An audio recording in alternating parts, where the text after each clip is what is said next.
White হল যুক্তরাজ্যের অর্থনীতি নিয়ে জরিপ করতে গেলে অনেক কম রেসপন্স আসে, ফলে অর্থনীতির প্রকৃত চিত্র বোঝা যায় না।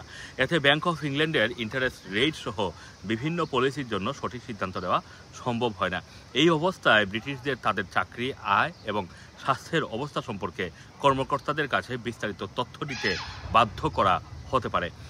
সরকারের পরিসংখ্যান পর্যালোচনা পরিচালনাকারী অধ্যাপক ডেনিস লিভসলি জানিয়েছেন যে সঠিক ডেটা ব্রিটেনের অর্থনৈতিক যে তথ্য, সুদের হার সহ নীতিমালার জন্য গুরুত্বপূর্ণ। জানা গেছে বর্তমানে কেউ জরিপে অংশ নিতে ব্যর্থ হলে তাকে 1000 পাউন্ড জরিমানা করা হতে পারে।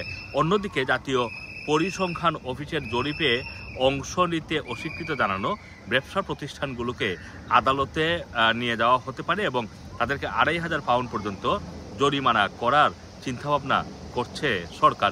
তবে লেবার ফোর্স সার্ভে করার জন্য কোনো প্রণোদনা ব্যবস্থা নেই। মহামারীর কারণে ট্রেজারি, ব্যাংক অফ ইংল্যান্ড এবং সিটি অর্থনীতিবিদরা চাকরির বাজারের অবস্থা, মুদ্রাস্ফীতির ঝুঁকি এবং বৃহত্তর অর্থনীতির অবস্থা পরিমাপ করতে লড়াই করছেন। তাই গুরুত্বপূর্ণ প্রশ্নের রেসপন্স রেট অনেকটাই কমে গেছে।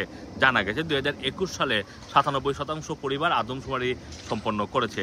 বিপরীতে জব মার্কেটের জরিপের জন্য যাদের কাছে প্রশ্ন পাঠানো হয়েছিল, তথ্য দেওয়া হয়েছিল, তাদের মাত্র 20% সাড়া দিয়েছে, যা মহামারীর পর থেকে প্রায় অর্ধেক কমে গিয়েছে।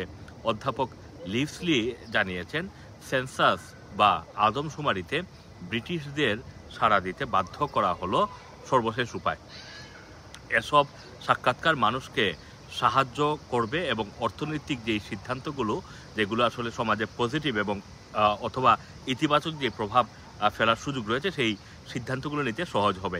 যুক্তরাজ্যের স্ট্যাটিস্টিক্স কর্তৃপক্ষ বা মন্ত্রিপরিষদ অফিস জরিপে সাড়া দিতে বাধ্য করার উপায়গুলো বিশ্লেষণ করছে। তবে প্রশ্নের যথাযথ রেসপন্স করতে ব্যর্থ পরিবারগুলোর জন্য কী ব্যবস্থা নেওয়া হতে পারে সেই ব্যাপারে এখনও সিদ্ধান্ত নেওয়া হয়নি। জরিমানা করার ব্যাপারে সিদ্ধান্ত নিতে হলে আইন প্রণয়নের প্রয়োজন হবে। এছাড়া বিকল্প চিন্তাভাবনাও করা হচ্ছে। সংস্থাটি সেন্সাসে উত্তরদাতাদের 10 পাউন্ড প্রণোদনার পরিবর্তে 20 পাউন্ড ভাউচার দেওয়ার কথা ভাবছে।